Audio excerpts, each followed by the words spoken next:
Então, abra sua Bíblia comigo no Evangelho de Lucas, no capítulo 5.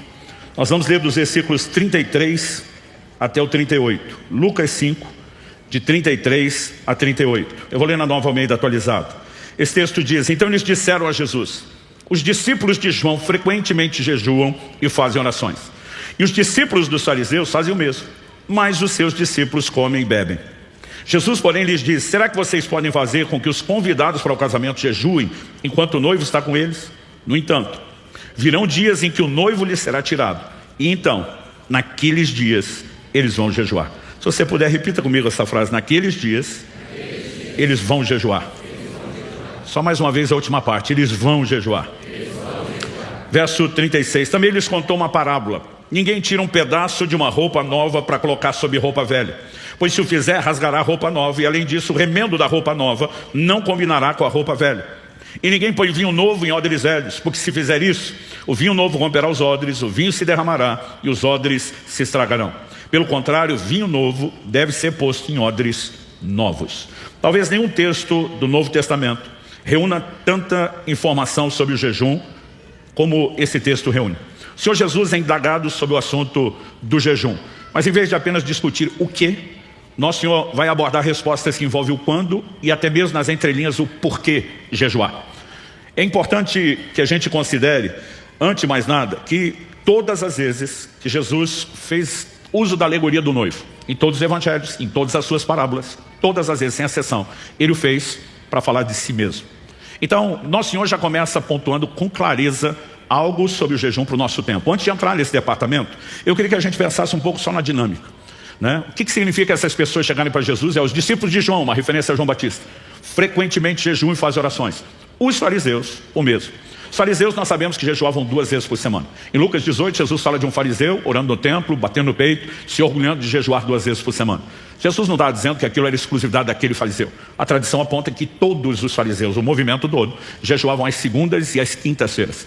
Tanto que a Didaquê, o mais antigo documento de catecismo cristão da história da igreja, orientava os discípulos a não jejuarem nos mesmos dias que os hipócritas. Então, eles observavam as quartas e sextas-feiras. Esse documento fez John Wesley, grande avivalista, resgatar a prática de 2 dias por semana de jejum. Aliás, Wesley não ordenava ninguém ao pastorado que não jejuasse às quartas e sextas-feiras. Ele dizia: isso não é mandamento para todo mundo, mas é regra para os filhos. E nós nunca vemos em nenhum lugar da história o avivamento sendo trabalhado, manifestado, sem que o mesmo caminho que o pavimento esteja presente, que envolve sempre arrependimento, santificação, oração e jejum. Então, quando eu olho para esse texto, eu percebo que as pessoas, ao abordarem, Jesus, estão dizendo: olha, os grupos aí estão jejuando, só que os seus discípulos comem e bebem. Você acha que eles estavam elogiando Jesus ou os discípulos? É claro que não. Tente imaginar a cena de alguém chegando, um pai, uma mãe ou os dois juntos, e fazendo o seguinte comentário: os filhos de fulano são a benção, os filhos de ciclano conhecem limite, os de Beltrano se comportam, mas os seus... O que é que estaria por trás de mais os seus? Não apenas uma crítica ao comportamento dos filhos, mas uma tentativa de responsabilizar os pais pelo mau comportamento dos filhos. Naquela época, quando se criticava o discípulo, já estava atacando o mestre. Mas quando fazia isso diretamente ao mestre, é evidente que eles estão disparando contra Jesus e não só contra os discípulos. É nesse momento que Nosso Senhor usa uma alegoria cultural que para eles não era nem um pouco difícil de entender. O jejum sempre esteve associado ao arrependimento, à aflição da alma, ao luto. Então ele diz: numa hora de festa, os convidados estão lá para celebrar e eles não vão jejuar, porque o noivo está presente. E é aí que nós precisamos entender que, ao usar essa ilustração, Jesus está dizendo para quando seria o jejum. Ele diz: quando o noivo for tirado, ele não está fazendo menção dos 3 dias de ausência entre morte e ressurreição. Ele está dizendo: a partir do momento que ele fosse assunto aos céus, durante todo o período da sua ausência, até o dia do seu bendito e glorioso retorno, os seus discípulos iriam jejuar. Isso responde uma pergunta que é meu primeiro tópico: o jejum é para hoje? Evidentemente que sim. Durante muito tempo eu dizia às pessoas: porque você não encontra no Novo Testamento uma ordenança, um imperativo para o jejum. Você tem lá vigiai, tem orai, mas não tem jejuai. Então, durante muito tempo eu equivocadamente dizia: gente, se não tem uma ordem, ninguém é obrigado a fazer.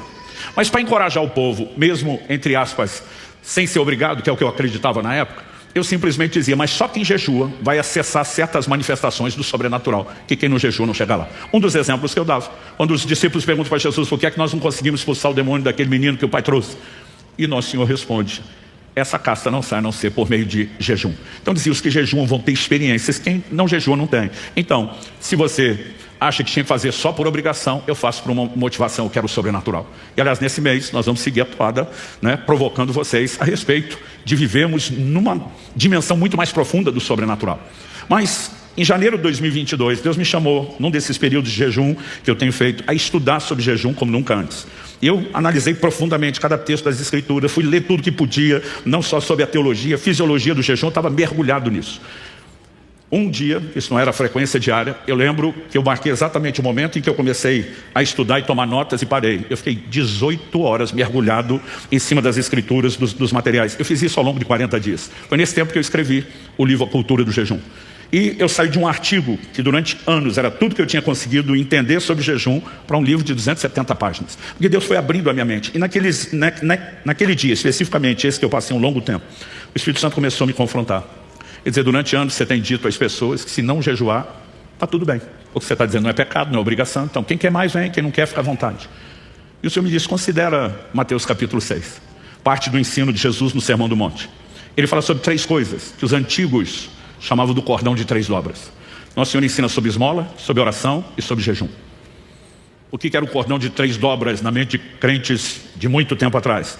Eles diziam, nós não apenas vamos orar e jejuar, mas a comida que não comemos será colocada na mesa de quem não tem. E eles combinavam essas coisas. Jesus não ensinou sobre as 3 coisas em conjunto, aleatoriamente. Ele fazia tudo com um propósito. Então naquela hora o Espírito Santo me questionou. Se um crente que você pastoreou por 20, 30 anos dissesse que deu uma ou nenhuma esmola em todo esse tempo, você o consideraria um cristão espiritualmente saudável? Eu falei, de jeito nenhum. O Senhor me disse, por que não? Eu falei, porque a esmola tem que ser parte de uma prática, não pode ser algo tão esporádico ou nunca ser feito. E diz, e se o mesmo crente dissesse que nunca orou uma vez só para você, estaria tudo bem? Eu falei, de jeito nenhum. Oração tem que ser parte de uma conduta recorrente. Não tem como trabalhar isso de outra forma e dizer que a pessoa é saudável. O Senhor me disse, pois é, mas eu ensino sobre o jejum em conjunto com as 2 coisas. E para você, está tudo bem dizer que ele jejum se quiser. E eu fiquei chocado, eu nunca tinha parado para pensar nisso. O Senhor começou a falar ao meu coração sobre Mateus capítulo 6, de 16 a 18. Ele diz, quando jejuardes? Ele nunca disse se. Ele não colocou, ó, se der na telha, se uma hora você estiver de bobeira, cansou de comer, né, e quiser fazer disso, quando vocês fizerem. E naquele momento eu comecei a perceber, quando vocês fizerem, não é ser, há uma diferença enorme. Eu falei, Deus, eu nunca vi isso. Eu nunca vi ninguém que falou isso.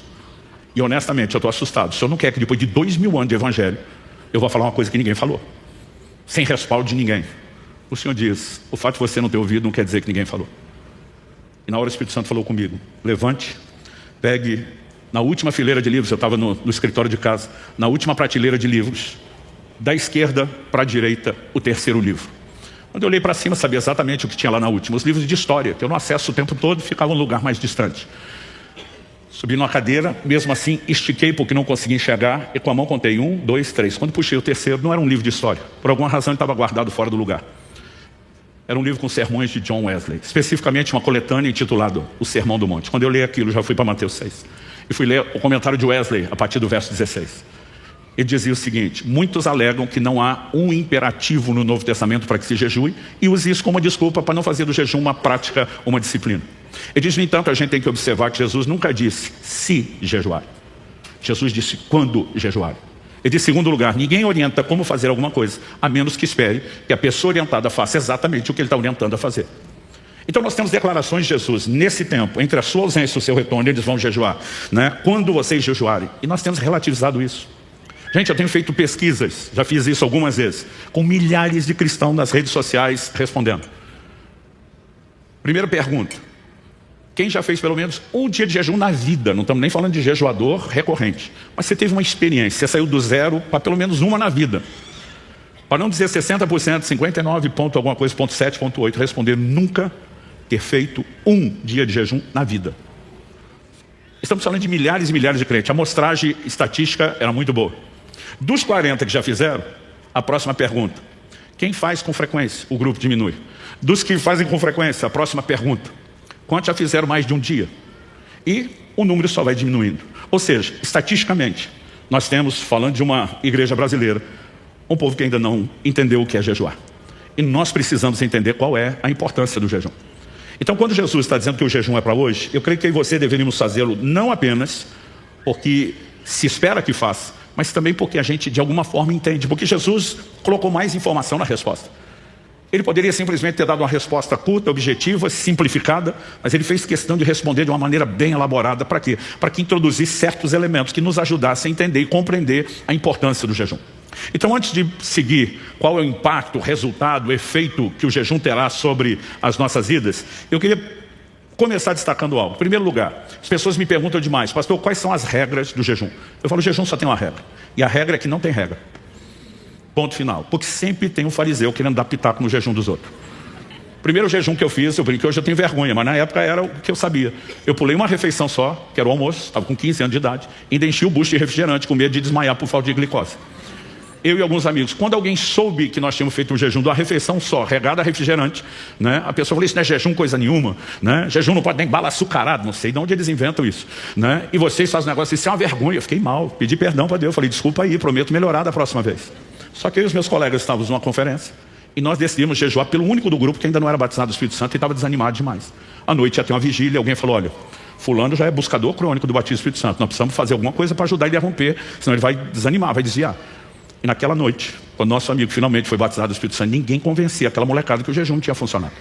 Honestamente, não estou aqui para garantir que foi isso, mas isso me despertou o interesse.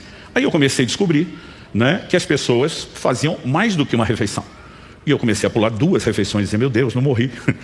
Tá tudo bem. Daqui a pouco, desculpe, tem gente que fazia 3 refeições, 24 horas. Aliás, um dia desse alguém perguntou, pastor, jejum de refrigerante é válido? Eu falei, você já está na categoria libertação, filho. Não é nem jejum, você pode tirar da sua vida. Mas eu comecei a praticar jejuns de um dia.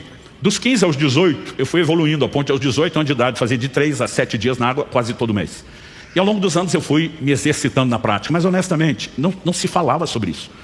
Eu nunca ouvi uma mensagem, uma pregação sobre jejum, até ali a fase dos meus 18 anos de idade, quando comecei a ouvir uma pessoa falar disso, irmã Valnice Milhomes, que eu homenageei e fiz uma dedicatória para ela no meu livro, porque foi uma das pessoas que mais me influenciou sobre o assunto, mas ninguém falava.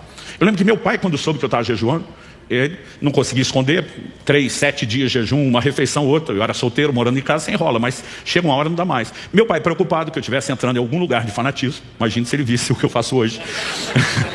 Ele vem conversar comigo. Foi a primeira vez que nós tivemos uma conversa sobre jejum. Foi nesse dia que meu pai soltou, sem querer, que ele fazia jejuns. E eu lembro que eu fiquei indignado. Eu falei, o senhor, além de meu pai, é meu pastor. E eu não sei que o senhor jejua. Eu estou indo procurar estranho para aprender com isso. E meu pai olha para mim e diz assim, Jesus falou que não é para contar que jejum. Meu pai falou isso, eu falei, como é que é? Gente, meu pai, vocês não têm noção. O poder de questionamento, de raciocínio que ele tinha.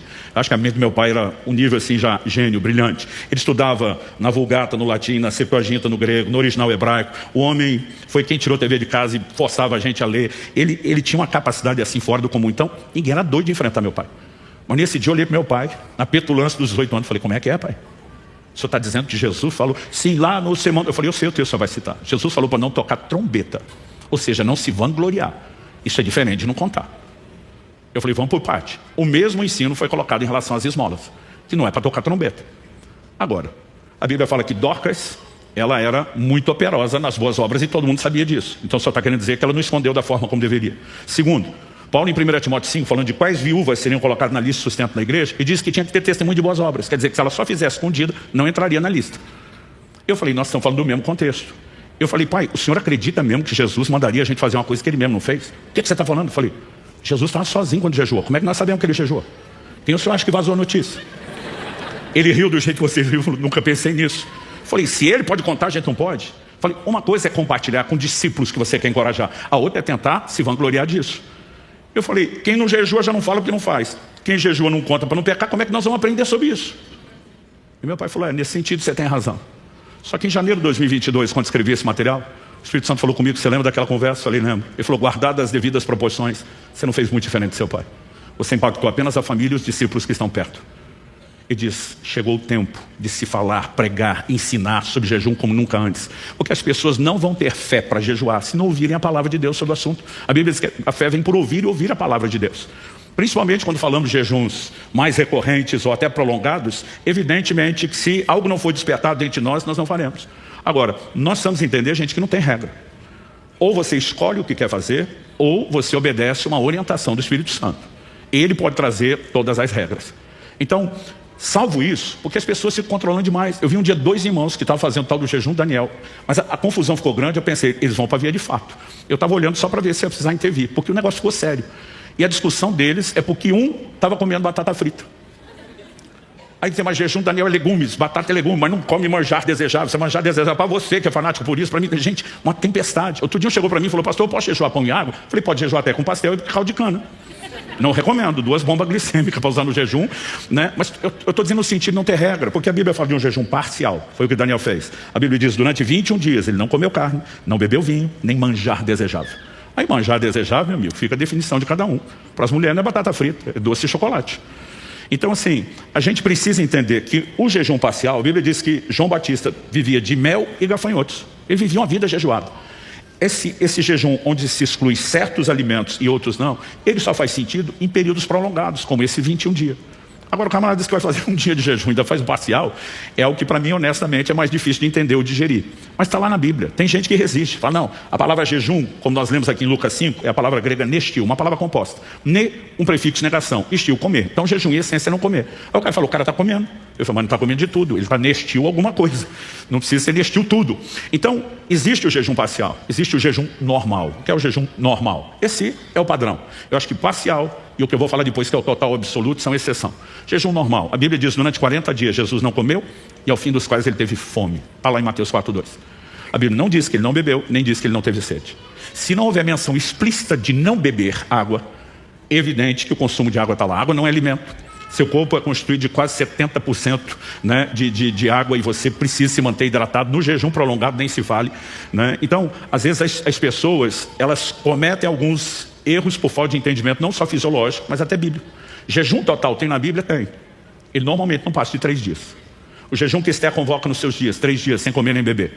O jejum que Paulo praticou, então logo se converteu, Atos 9, disse, durante 3 dias não comeu nem bebeu. O jejum que o rei de Nínive manda os ninivitas praticarem depois da mensagem de Jonas, como sinal de arrependimento, 3 dias sem comer e nem beber. Por que esse padrão dos 3 dias? Porque com 5 dias sem água, seu corpo já pode começar a entrar em colapso. Outro dia alguém falou, mas Moisés jejuou 40 dias sem comer e nem beber. Eu falei, estava na nuvem da glória, nós chamamos de jejum de sobrenatural. Eu digo, se você estiver na nuvem, Deus mandar, pode fazer. Se não, você vai para a nuvem. Pode ter certeza disso. Mas, considerando os tipos, as pessoas dizem, pastor, qual que eu faço? Eu digo, cara, é a sua escolha, né? Ninguém pode dizer o que fazer, a não ser o Espírito Santo. E a periodicidade. A gente também não pode controlar. Podemos despertar movimentos de encorajamento, como John Wesley fez. E não ordenava pastores que não jejuassem às quartas e sextas. Porque dizia, vocês têm que ser modelo de disciplina para o povo. Pelo menos dentro dessa casa, com meus filhos ministeriais, vai ser assim. Mas ele podia estabelecer um padrão para os seus ministros, mas nós não podemos controlar a vida de ninguém. Então, a gente precisa entender que, embora não haja regras, não significa que a gente tem que ficar tão solto que não faça nunca. O jejum é para esse tempo. E se espera que nós jejuemos. Você pode dizer amém? Segundo tópico. O primeiro é questionar se o jejum é para hoje, de uma geral. Eu quero entrar agora no terreno do impacto que o jejum produz em nós, os efeitos, resultados. Mas eu quero separar agora em 2 aspectos. Impacto pessoal, enquanto indivíduos, e o impacto coletivo. O que isso desperta no avanço do reino de Deus, falando agora de todo mundo. Então, em segundo lugar, eu quero falar do impacto pessoal. Eu me lembro que aos 15 anos de idade, ouvi a irmã Valnice Milhomens citar essa expressão. Depois eu leria no livro de Kenneth Hagin, né, que também influenciou muito ela. Imagino que talvez a frase possa ser dele. Mas ele dizia, o jejum não muda Deus. O jejum muda você. O jejum não é para convencer Deus a te abençoar. Você já tem toda a sorte de bênçãos nas regiões celestiais em Cristo Jesus. Em outro momento eu quero falar do como o jejum nos ajuda a acessar o sobrenatural, né? Mas não significa que Deus ficou com mais vontade de te abençoar do que tinha antes, ou que você tenha mais direito do que tinha antes. Mas ele tem um profundo impacto. Ele vai liberar sua fé, ele vai criar sensibilidade espiritual. Há uma série de coisas que nós podemos falar. Mas eu quero me concentrar no que Jesus apresentou nesse texto. Interessante que não só aqui em Lucas 5, de 33 a 38 que nós lemos, mas em Mateus 9, de 14 a 17, e também Marcos 2, de 18 a 22. Os primeiros 3 evangelhos são chamados de sinóticos, porque eles são muito parecidos na construção, tanto da narrativa dos eventos da vida de Jesus, dos milagres e dos ensinos, né? Já o evangelho de João é um estilo completamente diferente, fora da caixinha comparado aos demais. Então a gente, quando estuda, apresenta esses 3 como sinóticos, são muito parecidos. Nos 3 evangelhos, nós temos a mesma pergunta sendo feita a Jesus, a mesma resposta sendo dada, e as mesmas parábolas sendo apresentadas na resposta. Por que eu estou destacando que isso acontece nos 3? Porque o que quer que seja que Jesus queria comunicar com aquela alegoria, não pode ser separado do assunto do jejum. Quando a gente fala das leis de hermenêutica, os princípios de interpretação bíblica, Jesus só falou disso dentro de um contexto de jejum. Não significa que o que ele falou não seja maior, aplicável a algo mais do que o jejum, mas que está intimamente relacionado com o jejum. Então vamos concentrar no que Jesus falou no verso 36. Ele começa o texto diz assim, também eles contou a parábola. Ele começa dizendo, ninguém tira um pedaço de roupa nova para colocar sobre roupa velha. Pois se o fizer, rasgará a roupa nova, e além disso, o remendo da roupa nova não combinará com a velha. Quando Jesus diz ninguém faz, ele não está falando de impossibilidade, está falando de bom senso. Então vamos tentar olhar para isso com a lente cultural da época. As pessoas não tinham acesso fácil à roupa como eu e você temos hoje. Não existia indústria têxtil. Toda a confecção era manual, artesanal, né? E você começa a falar não só da dificuldade de produzir, da qualidade do tecido. Jesus, num certo momento, diz, os que vestem roupas luxuosas estão nos palácios. Quando você pega a pirâmide social, era o topozinho lá de cima que tinha acesso a roupas de luxo, roupas boas. A maioria das pessoas não tinham. Quando Jesus envia seus discípulos para pregar o evangelho, diz, não precisa levar outra túnica. Já imaginou que maravilha, viajar sem mala, só com a roupa do corpo? Era isso que eles faziam. Aliás, se você lembrar, quando os gibeonitas, lá em Josué capítulo 9, vão para Josué tentando simular que eles eram de uma terra distante, queriam fazer uma aliança, sem contar que era vizinho, eles chegam com roupas velhas, sandálias velhas e pães embolorados. Mas eles dizem, quando nós saímos da nossa terra, esses pães eram frescos, a roupa e a sandália eram novas. Por que depois de uma longa viagem alguém chegaria naquele estado? Gente, eles não tinham hotel no meio do caminho, dormia, né, no chão, no relento. Lavava a roupa na hora de tomar o banho no rio, quando achava ela secava no corpo. A roupa já não tinha qualidade. Tratada dessa forma, a maior parte das pessoas não se vestiam bem. As roupas eram rotas, velhas, costumavam ser rasgadas e remendadas. Essa era a realidade da maior parte das pessoas. Então, quando você abrir o guarda-roupa e for tentar largar aquela murmuração comum, tem nada para vestir hoje, lembre que nem Salomão, em toda a sua glória, teve um guarda-roupa como o seu. E essa era a realidade deles. Agora, imaginando que cada um entende isso, a grande maioria da população para quem Jesus está falando, ele diz, ninguém que está com uma roupa rota, velha, rasgada, e recebe uma roupa nova de presente. E roupa na época não era composição, como nós fazemos, calça, camisa. Todo mundo usava túnica. A gente prefere falar túnica porque o homem não gosta de falar vestido, né? Mas todo mundo usava uma peça única. Então, quando Jesus está dizendo que ninguém faria, qual é a proposta? Imagina o cara recebendo uma roupa nova. A lógica, o bom senso, nem precisa de muito, sugere. Descarta a velha, pega a nova, problema resolvido. Agora imagina a pessoa objetando quando está ganhando de presente a nova. Não precisa disso tudo, é muito pano. Eu só tenho uns buracos aqui voltando. Então só me deixa recortar aí da roupa nova o que falta aqui para eu consertar a velha. Então Jesus disse que ninguém faz por bom senso. Mas ninguém faria porque ele está tocando no assunto. Porque ele sabia que no plano espiritual a gente seria inclinado a fazer essa bobagem, essa insensatez. E até hoje tem muito crente querendo viver de remendo em vez de renovo. Basicamente o que Jesus está dizendo é que o novo que Deus oferece não pode ser adaptado na sua estrutura velha. Ele diz, o velho só tem uma finalidade para você, descarta. Paulo escreve aos Efésios e fala da nossa mudança de comportamento como uma troca de roupa. Despisse do velho homem, vestisse do novo homem. É uma troca. Porque o que a gente trazia antes não serve para mais nada. E não deveria haver adaptação. Quem está entendendo? Na sequência, Jesus conta outra parábola para falar a mesma coisa. Ninguém põe vinho novo em odres velhos. Porque se fizer isso, o vinho novo romperá os odres, o vinho se derramará, os odres se estragarão. Pelo contrário, o vinho novo deve ser posto em odres novos. Primeiro vamos fazer a distinção. O que é vinho novo e vinho velho? No Antigo Testamento, você tem duas palavras distintas para falar de quase a mesma coisa. Mosto e vinho. O que era o mosto? Suco da uva, ainda não fermentado ou de baixa fermentação, a ponto de não poder provocar embriaguez nem se houvesse abuso. O vinho já tinha passado o processo natural de fermentação. Então, a uva que era espremida lá no lagar, pisado, o suco tirava, pelo açúcar natural da fruta, um processo natural de fermentação começaria, era só uma questão de tempo. E aí é que ele passaria a ter teor alcoólico. Esse álcool nunca foi inserido de forma artificial, industrial, sempre foi um processo natural. Agora, no grego eles não tinham uma palavra para falar do suco, como nós temos no português, e outra para falar do vinho. Então se usava vinho novo, ainda não fermentou. Vinho velho, já está fermentado. É que o velho para nós soa como se fosse deterioração. Jesus vai dizer na sequência, né? O verso 39, que eu não li, ninguém tendo bebido o vinho velho prefere o novo, porque diz o velho é excelente, é melhor. Então o velho aqui não era um rótulo negativo. Ele simplesmente era a maneira de dizer, olha, esse aqui já fermentou, o outro não. E aí você vai ter que entender o odre, porque não é parte do nosso contexto. O odre era uma espécie de cantil, uma bolsa feita com couro de animais. Então, em toda a Bíblia, você vai ver uma única menção de um odre contendo água. É quando aqueles gibeonitas dizem que vieram de longe, né, e traziam os odres. Normalmente estava associado à questão, né, das viagens, porque você não tinha como transportar numa vasilha de barro, etc. e tal, a água numa viagem. Mas tirando essa exceção, você tem uma segunda. Uma vez na Bíblia, você vai ver um odre cheio de leite. Alguém simplesmente aproveitou aquilo para outra finalidade. Todas as outras na Bíblia estão associadas ao vinho. Por que o odre estava tão ligado ao vinho? Porque os povos antigos descobriram que se você deixasse, né, o vinho, o suco da uva, num ambiente fechado, com exposição limitada ao oxigênio, você conseguia controlar a fermentação. Então, eles colocavam na bolsa, lacravam, e dessa forma conseguiam controlar a fermentação no ponto em que eles queriam. Só que o que Jesus está falando? Se você bota o vinho novo num odre velho, um couro já ressecado, a hora que começar a fermentação e aquilo vai dando pressão, o odre arrebenta. E aí se perde o odre, se perde o vinho. Deixa eu te dizer o seguinte, quando se tenta adaptar o novo de Deus no velho, o evangelho tem prazo de validade. Talvez essa seja uma das razões pelas quais a gente tenha tanto desviado na nossa nação. Porque as pessoas estão acreditando que elas podem pegar uma parte do que Deus tem e adaptar no resto do que elas já traziam na sua vida. Isso não funciona no evangelho. Agora, pastor, qual a relação disso com o jejum? Quando nós vamos entender o cerne da obra da santificação, é evidente que a gente tem que se desfazer do velho homem. Não dá para viver a nova natureza, a nova realidade, mesclada, adaptada, em conjunto ou convivência com o velho homem. Então, nós precisamos entender que no processo de transformação, só existe uma única coisa a ser feita com a velha natureza, é matá-la. Essa é a linguagem bíblica. Romanos capítulo 12, versos 1 e 2 diz assim: portanto, pelas misericórdias de Deus, peço que ofereça o seu corpo como sacrifício vivo, santo e agradável a Deus. Este é o culto racional de vocês. E não vivam conforme os padrões desse mundo, mas deixem que Deus os transforme. Outras traduções diz: transformai-vos, no imperativo, pela renovação da vossa mente, para que possa experimentar qual é a boa, agradável e perfeita vontade de Deus. Ele está dizendo que a pessoa, depois de convertida, pode conformar aqui, tomar forma, o molde. Pode se conformar com o mundo. E ele vai passar, às vezes, uma vida inteira naquele padrão que Paulo, em 1 Coríntios 3, chama de um crente carnal, não espiritual.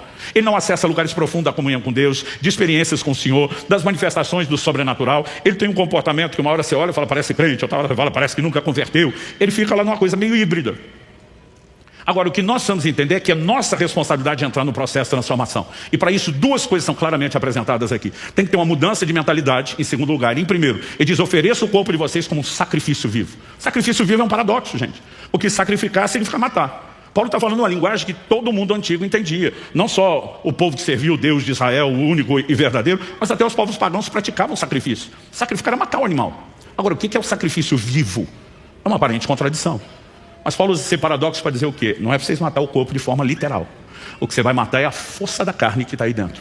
Colossenses 3,5 diz, fazei morrer a vossa natureza terrena. Eu aprendi na minha adolescência, a carne não converte. Tem que ir para a cruz, tem que matar a miserável. Agora, isso não envolve apenas domínio próprio. Jesus nos propõe uma ferramenta chamada jejum, que talvez de todas as disciplinas espirituais seja mais impactante no que diz respeito a tirar força da sua carne. Gente, isso vai além da capacidade de explicação. Eu lembro, em 2018, o Espírito Santo me dirigiu a fazer pela primeira vez um jejum de 40 dias. Quando eu terminei, vários amigos me procuraram. E aí? A turma que sabia. E aí era, você ouviu o coro dos anjos, sentiu o perfume do céu, né? Jesus apareceu, todo mundo esperando eu relatar assim, uma experiência mística profunda. E eu tenho tido experiências incríveis, mas eu lembro que a resposta foi, e aí que eu estou em crise. Os caras, como assim crise? Eu falei, crise profunda. O jejum me gerou crise. Os caras, que tipo de crise? Eu falei, vou falar uma de várias. Meu temperamento é colérico. Para quem não sabe o que é, barraqueiro por natureza. Então assim, tem que frear a miserável da carne para não ficar irritado, para não falar o que não deveria. É um exercício contínuo. Só que durante 40 dias, nada e ninguém me irritava. Gente, era um negócio assim, tão fora do comum, que Kelly, minha esposa, aquele doce de pessoa, ficava tirando onda comigo. Ela parava na minha frente e dizia, quem é você? Quem está aí? O que você fez com meu marido? Ela dizia, meu amor, você está numa tranquilidade. Eu dizia, você não imagina a paz que está do lado de dentro. Aí alguém falou, pastor, mas foi ruim para gerar crise? Eu falei, não, foi maravilhoso. A crise é que acabou com a minha desculpa. Porque a vida inteira eu joguei na conta do temperamento. Não, eu me irrito, eu falo desse jeito pelo temperamento. Mas meu temperamento não mudou no jejum. Aliás, a parte boa de liderança do colérico estava lá, ó, refinada, ungida. A parte ruim, que é essa miserável da carne, ela perdeu completamente a força. E de repente, pela primeira vez, depois de anos andando com Deus, servindo com Deus, eu falei, tem muitas coisas que nós estamos tolerando, inventando desculpa, que deveriam estar morrendo na nossa vida. Quem está entendendo? Mas pastor, e a transformação da mente? Além de todo o processo da restauração que vem pela palavra, nós precisamos entender que o próprio jejum, gente, ele reprograma o seu código, ele muda um chip dentro de você. É inexplicável. Honestamente, eu tento explicar isso e é frustrante, porque é só quem pratica e que entende. Quem jejua com frequência e regularidade costuma testemunhar as mesmas coisas. As coisas materiais perdem absurda e inexplicavelmente o seu valor. O coração fica blindado contra a ofensa. Não é só não se irritar, né? A ofensa não entra. Eu gosto de citar uma frase da irmã Valnice, que ela dizia o seguinte, o jejum muda o seu centro gravitacional. O centro de gravidade da terra puxa para baixo. O centro de gravidade do reino de Deus para cima, buscar as coisas que estão do alto, pensar nas coisas que estão de cima. O jejum te arranca de um centro gravitacional e te coloca em outro. É impressionante a fome, o anseio pelas coisas de Deus. Ou seja, ele não apenas vai frear a força da velha natureza, mas de alguma forma é como se libertasse a nova para buscar tudo aquilo que ela realmente anseia. Eu não consigo enxergar a vida de ninguém vivendo um profundo lugar em Deus sem que o jejum seja parte da sua jornada, da sua caminhada. Ele vai impactar definitivamente a nossa estrutura, vai nos ajudar a nos livrar do velho, para que a gente, em vez de adaptar o novo no velho, possa simplesmente trocar e viver o novo. Quem está entendendo, diga amém. Mas me permita falar, terceiro e último lugar, do que eu vou chamar aqui do impacto coletivo. Além de termos a responsabilidade de produzir mudança na nossa própria vida, nós temos o privilégio de cooperar com Deus para mudanças num âmbito maior, que diz respeito ao avanço do reino de Deus na terra. E eu quero tentar te demonstrar algo que eu classifico como profético. Há um entendimento que Deus tem trazido ao meu coração, que no tempo do fim, o jejum terá uma importância maior do que a maioria de nós consegue mensurar, até mesmo no que diz respeito à preparação para a volta do Senhor Jesus. Quando falamos da volta de Jesus, não é um assunto qualquer. Nós estamos falando do clímax, do ápice da redenção, do desfecho de todas as coisas. Agora, algo interessante que não pode ficar de fora da equação quando nós falamos da vinda de Jesus. Em Atos capítulo 3, de 19 a 21, o apóstolo Pedro pregando diz: arrependei-vos, convertei-vos. Ele estava apresentando Cristo, para que sejam perdoados os vossos pecados, venham da parte do Senhor os tempos de refrigério. Aí diz assim: envie-lhe o Cristo. O que é envie-lhe o Cristo? Não é a primeira vinda. Ele está falando de Jesus que já veio, já encarnou, morreu, ressuscitou, foi assunto ao céu. Envie-lhe o Cristo, está falando da segunda vinda. Envie-lhe o Cristo. O texto diz: o qual convém que os céus contenham, segurem, recebam, até o tempo da restauração de todas as coisas, das quais Deus falou pela boca dos seus santos servos, os profetas. Há duas formas de olhar o final dessa frase. Que os profetas anunciaram que haveria restauração no tempo do fim. Isso é verdadeiro. A gente fala da reforma protestante 500 anos atrás. A reforma apenas começou. Tem muita coisa sendo reformada ainda e para ser reformada. Mas haverá restauração de muita coisa que a igreja perdeu antes do retorno de Jesus. Mas para mim o texto não fala só isso. Ele fala da restauração do que foi dito pela boca dos profetas. Ou seja, coisas que os profetas anunciaram, porque há profecias que envolvem a vinda do Senhor que ainda não se cumpriram, e vão se cumprir só por ocasião do seu retorno. Mas há coisas que os profetas falaram da parte de Deus que já se cumpriram ao longo da história. E a mesma Bíblia que registra o cumprimento dessas coisas, registra que haverá cumprimento replicado no tempo do fim. Uma dessas promessas, que é indiscutível que tem cumprimento replicado. Joel capítulo 2, versos 28 e 29. Texto conhecido, decorado por qualquer avivalista. E acontecerá depois disso, que derramarei do meu espírito sobre toda a carne. Vossos filhos e vossas filhas profetizarão. Vossos jovens terão visões, sonharão os vossos velhos. Até sobre os servos e as servas derramarei do meu espírito naqueles dias. E quando você começa a olhar uma declaração dessa, você percebe que o apóstolo Pedro se levanta no dia de Pentecostes para dizer: isso cumpriu aqui hoje. Quando aquela multidão atônita está assistindo aqueles homens cheios do Espírito Santo falando em outras línguas, sem entender o que era, Pedro se levanta e explica: gente, eles não estão bêbados. É 9 horas da manhã ainda, não é a hora que a turma encheu a cara. E diz: isso é o que foi dito pelo profeta Joel. Então Pedro pega e traz para o tempo dele o cumprimento do que Joel anunciou. Só que na hora de dizer o que Joel disse, Pedro faz uma leve adaptação. E assim que Lucas registra, fala dele: e acontecerá nos últimos dias, diz Deus. Quando você vai lá para Joel, não tem últimos dias, ele só diz depois. Ou seja, Joel está dizendo: não é agora, vai acontecer depois, aconteceu depois. Quando Pedro vai falar do depois, ele cria um depois de novo. Além de agora, nos últimos dias. E ele cita todo o restante da profecia praticamente ao pé da letra, sem alterações. Ou seja, Pedro está dizendo: o que cumpriu aqui vai ter cumprimento replicado no tempo do fim. E aí eu quero que você entenda um pouco melhor a natureza da profecia de Joel. Se você puder me acompanhar no livro de Joel, capítulo 2. Não dá para ler a profecia toda, mas vou começar no 12. E talvez eu pule alguns versículos. Ainda assim, agora mesmo, diz o Senhor: convertam-se a mim de todo o coração, com jejuns, com choro, com pranto, rasguem o coração e não as suas roupas. Convertam-se ao Senhor seu Deus, porque Ele é bondoso e compassivo, tardio em irar-se, grande misericórdia e muda de ideia quanto ao mal que havia anunciado. A nação já estava debaixo de juízo e as coisas ficariam piores. Deus está dizendo: volte-se para mim e essa situação pode ser mudada. 15. Toquem a trombeta em Sião, proclamem um santo jejum, convoquem uma reunião solene, reúnam o povo, santifiquem a congregação, congreguem os anciãos, reúnam as crianças e os que mamam no peito, que o noivo saia do seu quarto, a noiva dos seus aposentos, que os sacerdotes, ministros do Senhor chorem entre o pórtico e o altar e orem. Poupa o teu povo, ó Senhor, não faça da tua herança objeto de deboche e zombaria entre as nações. Agora, o que aconteceu? O verso 18 diz: então o Senhor teve grande amor pela sua terra e se compadeceu pelo seu povo. Se Deus teve grande amor e se compadeceu, é porque eles preencheram os requisitos que Ele pediu. Volte-se a mim de todo o coração, com jejum, com choro, com pranto, arrependimento, consagração, oração, jejum. E quando Deus interviu, olha o que diz o verso 19. O Senhor respondeu ao seu povo: eis que lhes envio o cereal, o vinho, o azeite, e vocês ficarão satisfeitos. Era uma época de fome, de crise. Verso 23. Filhos de Sião, alegrem-se e exultem no Senhor seu Deus, porque Ele lhes dará chuvas em justa medida. Fará descer como no passado as primeiras e as últimas chuvas. quando as chuvas fossem restauradas nos seus ciclos, e o que eram as primeiras e últimas chuvas, ou chuva temporã e serôdia, de acordo com as versões mais antigas. As primeiras chuvas vinham antes do plantio. Elas amoleciam o solo, facilitavam o trabalho da terra searada, favoreciam, a condição da terra para receber a semente que germinaria. Mas depois das primeiras chuvas, vinha um período de alguns meses de estiagem.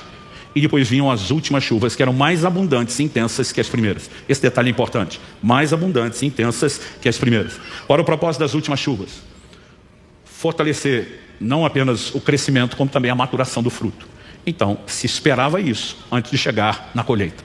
E Deus está dizendo, eu vou restaurar como no final. Qual era o resultado? Que eles teriam boa colheita. 24. As eiras se encherão de trigo, os lagares transbordarão de vinho e de azeite, e restituirei os anos que foram consumidos pelo gafanhoto. Verso 26. Vocês terão comida em abundância, ficarão satisfeitos, louvarão o nome do Senhor seu Deus, que fez maravilhas em favor de vocês. 27. Vocês saberão que eu estou no meio de Israel, que eu sou o Senhor, o Deus de vocês, não há outro, e nunca mais meu povo será envergonhado. E aí vem o 28. E acontecerá depois disso, que derramarei do meu espírito sobre toda a carne. A frase depois disso aqui tem dois significados, possibilidade de entendimento.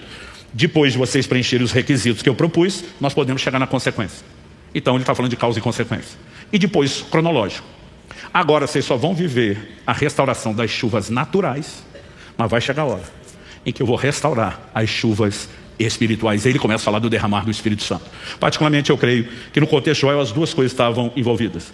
Eles precisavam praticar o princípio que desataria as bênçãos, mas a parte da chuva espiritual era um depois cronológico.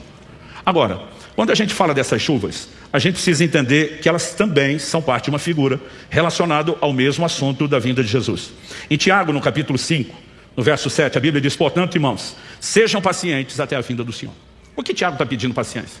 Porque esse assunto da vinda de Jesus foi de um extremo ao outro logo no primeiro século. Gente. Pensa no assunto que deu pano para manga. As primeiras reações das pessoas, Jesus está voltando, alguns começaram a adotar até um tom irresponsável. Paulo em 2 Tessalonicenses tem que dizer, quem não trabalha não coma. Eu consegui entender a turma dos Tessalonicenses, porque na década de 80, gente, se falava, pregava, cantava, ensinava sobre a vinda de Jesus, como nós não fazemos hoje. Era assim, a temática quase que principal dos cultos, das canções, de tudo. Eu com 15 anos de idade, conversando com os outros adolescentes crentes, a gente pensava assim, fazer faculdade para quê? Jesus está voltando. Trabalhar para quê? Jesus está voltando. A única coisa que a gente não abria mão era casar. Então a gente dizia, Maranata, vem Senhor Jesus, mas espera eu casar. Como se pudesse casar, sem estudar e trabalhar. Mas na cabeça do adolescente é mais fácil entender, mas os adultos começaram a migrar para esse lugar. E Paulo teve que botar ordem. Depois, a conversa foi outra. Paulo diz para os Tessalonicenses, ninguém de modo algum vos engane, como se o dia do Senhor já tivesse chegado. Você está dizendo, não, gente, não é que Jesus está demorando. Ele já voltou, vocês perderam o bonde. Só que lá na frente a coisa foi para outro extremo. E essa é a razão da segunda carta de Pedro, quando no capítulo 3, no verso 4, ele fala de pessoas que escarneceriam da vinda do Senhor, dizendo, desde que os pais dormiram, os primeiros líderes, tudo permanece do mesmo jeito, tipo, ele voltou coisa nenhuma. Então, eles vão de uma ansiedade e irresponsabilidade em como tratar isso, até um ponto de simplesmente questionar. Tiago está dizendo, gente, sejam pacientes. Ele prometeu que volta, é a palavra dele. Ele vai voltar. Não tem chance de ele não voltar. Ele está pedindo paciência. No verso 8, o seguinte, ele vai dar um exemplo de paciência que todo mundo conhecia, porque era a prática da vida diária de todo mundo. Todo mundo tinha que plantar e colher para ter o sustento da terra. Ele diz no verso 8, eis que o lavrador aguarda com paciência o precioso fruto da terra, até receber as primeiras e as últimas chuvas. Sejam também vocês pacientes, fortaleçam o coração, pois a vinda do Senhor está próxima. Por que o lavrador espera com paciência? Não só a primeira chuva, que é o que vai ajudá-lo a arar a terra e plantar mais as últimas. Porque se ele tentar colher antes da última, o fruto não está maduro, não cresceu o suficiente, não tem a quantidade de grãos que teria. Ele tem que ser paciente se ele quer uma colheita melhor. Não se pode colher antes da chuva. Então, Tiago está usando um exemplo de paciência que todo mundo conhecia no dia a dia e que serve para a nossa paciência. Mas eu ouso te dizer que Tiago, escrevendo pelo Espírito de Deus, também está apresentando uma alegoria profética. Isso cabe não apenas a nós, cabe também ao próprio Cristo. Ele é o lavrador. Nós somos o precioso fruto da terra. Por que é que ele ainda não voltou? Porque ele não pode voltar sem que ele tenha a maior colheita de almas de todos os tempos. E eu vou te mostrar isso na Bíblia. E essa colheita não será possível se não vierem as últimas chuvas prometidas. Segunda Epístola de Pedro, capítulo 3, verso 9, nos apresenta essa figura com clareza.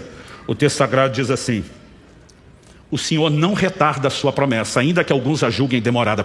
E o contexto você lê, o capítulo está falando só da vinda de Jesus. O Senhor não retarda a sua promessa, ainda que alguns a julguem demorada. Pelo contrário, Ele é paciente com vocês, não querendo que ninguém pereça, mas que todos cheguem ao arrependimento. Por que é que Jesus ainda não veio? Ele está exercendo paciência, Ele está se controlando. Ele está dizendo, calma, calma, espera um pouco mais. A colheita maior que está por vir vai justificar. A maior colheita de almas que esse mundo jamais presenciou ainda está para acontecer. Mas para que aconteça, é necessário que venham as últimas chuvas, que lembre-se, eram mais intensas e abundantes que as primeiras. O que nós vimos em Pentecoste será menor comparado ao que Deus fará no tempo do fim. O maior derramar do Espírito Santo que essa terra jamais presenciou também está para acontecer. Nós vivemos numa época privilegiada que a gente acaba nem valorizando isso. Na virada do século XIX para o XX, que tem o início do movimento pentecostal que espalhou pelo mundo, alastrou que nem fogo em capim seco, nós passamos a viver uma nova realidade. A maior parte das igrejas hoje, mesmo as são históricas, conservadoras, né, já não oferecem resistência, ação à obra do Espírito Santo, mas por séculos você não via as manifestações do Espírito Santo. Elas vêm sendo restauradas, elas estão crescendo, mas deixa eu te dizer, o melhor ainda está por vir. E sem essas chuvas não haverá a colheita que Jesus está esperando. E sem as chuvas que potenciam a colheita, portanto, sem a colheita, Jesus não volta. Pastor, o que isso tudo tem a ver com o jejum? Vamos voltar em Joel. Para que eles vivessem o cumprimento daquela primeira etapa, Deus diz, voltem-se a mim de todo o coração, isso com jejuns. Joel 2,15, convoquem um jejum solene. Isso eram as convocações proféticas públicas, para que todo mundo entrasse no jejum. É lógico que Joel não está falando só do jejum, ele fala de consagração, de arrependimento, ele fala de oração, mas jejum aqui é o nosso foco, vou dar destaque a ele. Para que aquela primeira etapa do cumprimento da profecia de Joel cumprisse, o jejum era inegociável. E aí nós olhamos para o tempo onde a segunda parte da profecia de Joel se cumpriu. Quando Pedro se levanta no dia de Pentecostes para dizer, o que está acontecendo aqui foi dito pelo profeta Joel. Antes do dia de Pentecostes, onde você volta alguns anos, começa um movimento em Israel.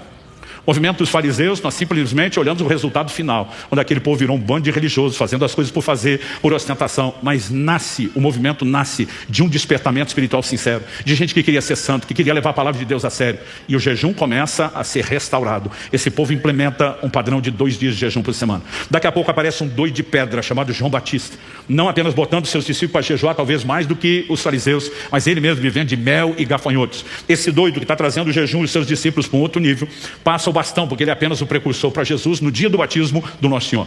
Quando passa o bastão e diz, agora é contigo, Jesus pega o bastão. Qual a primeira coisa que Jesus vai fazer? 40 dias de jejum no deserto. Quando o cenário do jejum começa a ter restauração, nós temos a segunda etapa de cumprimento. Mas não é a última, porque a profecia de Joel é maior. O próprio apóstolo Pedro cita uma parte que não aconteceu nem em Joel nem no dia de Pentecostes. Depois de falar do derramar do Espírito, ele diz, o sol se converterá em trevas, a lua em sangue, antes que venham o grande e terrível dia do Senhor. O dia do Senhor, o Antigo e Novo Testamento aponta para um advento, o retorno de Cristo. E quando você olha o ensino de Jesus, os apóstolos, o sol escurecendo, a lua e sangue, são sinais da vinda de Jesus que não aconteceram. Então, agora ele pega a profecia e diz, mas vai acontecer nos últimos dias. E lá nós vamos ter o combo completo. Agora, se na primeira e na segunda fase do cumprimento, isso não aconteceu sem jejum, você acha mesmo que na última nós vamos chegar lá sem jejum? Eu ouso dizer a você, o jejum terá um impacto coletivo sem precedentes. E muitas vezes é difícil a gente absorver algumas coisas. Eu já jejuava uma vida inteira. Eu fui para a Coreia do Sul, estava numa agenda de 2 semanas pregando no Japão, eu e Kelly esprememos para tirar 2 dias livres na agenda, para a gente aproveitar umas 2 horas e pouco de voo, e para a Coreia do Sul, conhecer a igreja do pastor Cho, na Coreia. A igreja do pastor Cho se tornou a maior igreja do mundo. Um movimento gerado não apenas porque eles trabalhavam com células, grupos pequenos, mas porque tinham uma pegada de jejum e oração como nenhum outro grupo na terra. E eles tinham uma montanha de oração. Coisa mais normal, o camarada tirava 30 dias de férias, dava 3 dias de dízimo, jejuando, trancado lá. E nós fomos conhecer. E quando cheguei, eu vi os meus próprios olhos, o que alguns já tinham falado e eu não acreditei. Placas de advertência, escritas em coreano e inglês. Proibido jejuar mais do que 40 dias. Eu lembro quando eu li aquilo, eu falei, o quê? Proibido jejuar mais? Falei, a gente não vê o povo nem fazer isso no Brasil? Aqui eles proíbem além. Para não dizer que eu não conhecia ninguém, eu conhecia 2, acho que 3 pessoas tinham feito 40 dias de jejum. Eu, um ano antes, tinha feito 21 dias. Mas eu comecei a pensar, falei, eu acho que isso nunca vai acontecer no Brasil. Chegar ao ponto de a gente jejuando, tudo bem, mas ter que proibir, não, isso está fora do alcance, é inacessível. Agora, olhe para cá, o que eu tenho visto nos últimos 2 anos, eu tenho visto mais gente jejuar do que o resto da minha vida toda, do que todo o meu ministério. O que eu estou vendo nesses últimos 2 anos, só depois do livro, estou falando de gente que passou a entrar em contato comigo, pastores de diversos lugares, grupos que começaram movimentos de incentivo ao jejum e estão me dando feedback. Eu não imaginava, mas o dia chegou. Eu já fiz 9 desses de 40. Abril, agora estou indo para a minha 10ª experiência. Eu não sei te dizer nesses 2 anos quantos pastores que me pediram para acompanhar o processo, junto com médicos, né? Quantos pastores, quando chegava o 40 não queria terminar, eu dizia, você vai terminar. Você está proibido de continuar. Pastor, por que essa relutância? Porque a experiência é tão boa.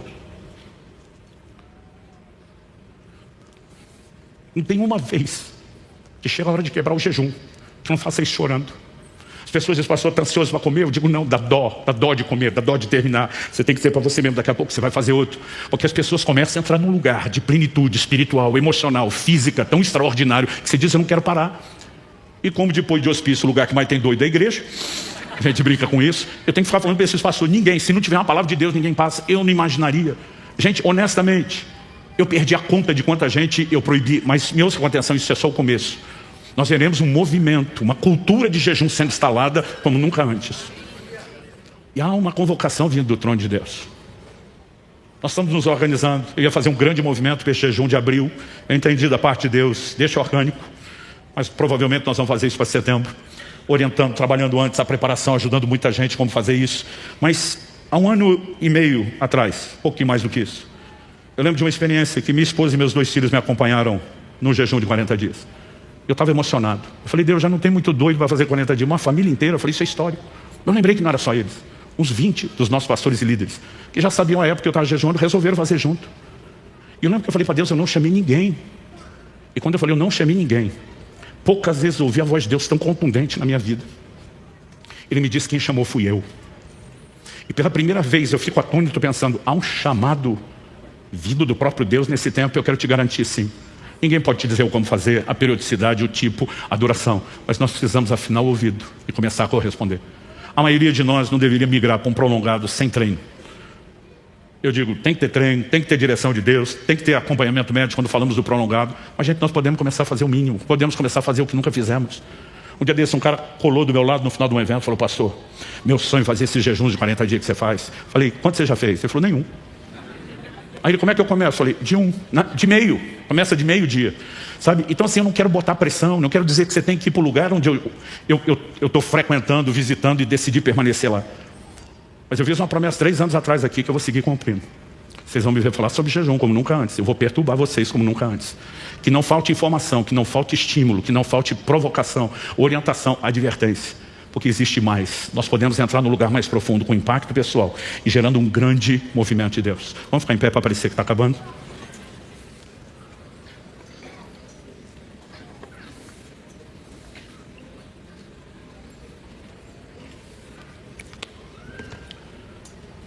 O que fazer, quando fazer, como fazer, quanto tempo fazer? Ou você decide, ou você ouve e atende a direção do Espírito Santo. Sempre tem um fariseu querendo dar pitaco no jejum dos outros. E ninguém deveria te controlar. Ninguém pode te dizer o que fazer. De vez em quando, nós podemos ter convocações proféticas. E eu acredito que essa coisa que eu estou sinalizando, que faria em abril, sentir Deus me freando, de deixar para setembro, eu creio que é uma convocação profética. Que cada um decide se quer ou não atender. Mas de alguma forma a gente só precisa ter certeza de que nós não estamos evitando, sendo deliberadamente negligentes, qual que vai nos levar a um lugar extraordinário. Eu sirvo a Deus durante toda a minha vida, intensamente, depois dos 15 anos, depois do batismo do Espírito Santo. Honestamente, eu nunca vivi. E nem achava ser possível viver o que eu estou experimentando nos últimos anos. Em especial, esse período aí de 3 anos para cá. Porque à medida que eu comecei a entender aquilo que Deus me fez entender e escrever, eu falei, eu não posso viver longe disso. Eu mesmo entendi, falei, Deus, eu não posso sequer pregar isso, se não tiver autoridade para falar. Em 2022, eu já tinha feito 2 jejuns de 40 antes, 2018, 2019. 2021, o Espírito Santo me disse, não. Eu ia até 7 dias e dizia, para. Não entendi porquê, estava em casa, pandemia, era a época aparentemente mais fácil de fazer, não. Mas no finalzinho de 2021, ele falou, em 2022 você vai fazer 2, um por semestre. E quando eu terminei o segundo, eu falei, Deus, o que o Senhor me pediu, eu te dei. Agora sou eu te pedindo. Me deixa continuar fazendo isso. Eu lhe imploro. Se o Senhor me parar, eu não vou continuar. Se o Senhor não me parar e me der uma permissão, eu não saio mais desse lugar. Ano passado não aguentei, fiz 3. Há algo maior à minha e à sua disposição. E eu quero te encorajar. Não quero que ninguém saia daqui fazendo loucura. Você já não tem que começar pulando almoço. Tem uns crentes desesperados. Já não posso comer mais nada hoje. Eu vou te garantir, eu vou almoçar depois de te pregar isso.